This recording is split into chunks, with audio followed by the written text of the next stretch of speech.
In a person with social anxiety disorder, the problem of anxiety and rejection in the psyche is created at 4 levels: attention, thinking, belief and behavior. Let's look at the 3rd level, which is belief. What do I expect from other people? How do I forecast my own life for myself? What are my predictions based on?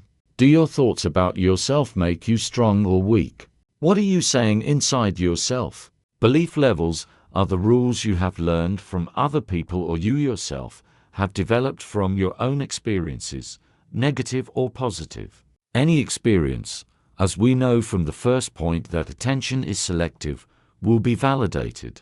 Any experience, because you will use attention to find exactly what beliefs are in your mind, or what you are saying within yourself, or you will be finding what you are experiencing, or even the experiences that you are fixated on. So attention will just automatically guide your brain. It is not as if the person is cleaning your brain for you. The person starts showing you what is in your head. So all our experiences and relationships are completely always subjective. The worlds are different, but we will only perceive in this world what we see in our head, what we do to ourselves, what we say. Often we don't notice our beliefs.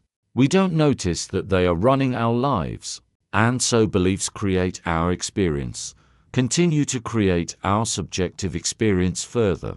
If we have a negative attitude towards ourselves, an inferiority complex, we don't value ourselves, we look for all the flaws in ourselves, then we become fixated on it. We start looking for automatic confirmation and we find it. People have looked at it, so they evaluate it negatively.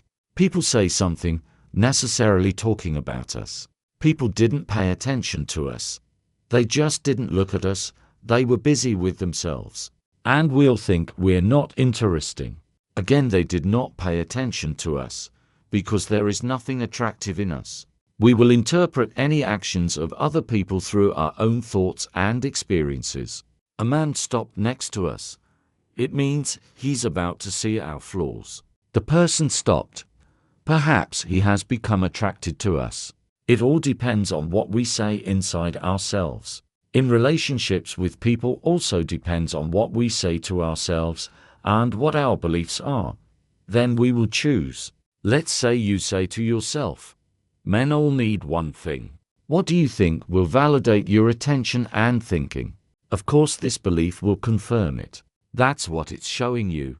Once someone looks at you, your breasts or your figure is being considered, and you're inside yourself. I told you they only want one thing. They're not interested in my personality.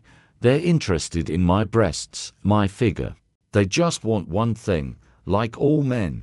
But at this point, you can't tell them the facts. First of all, you don't communicate with them.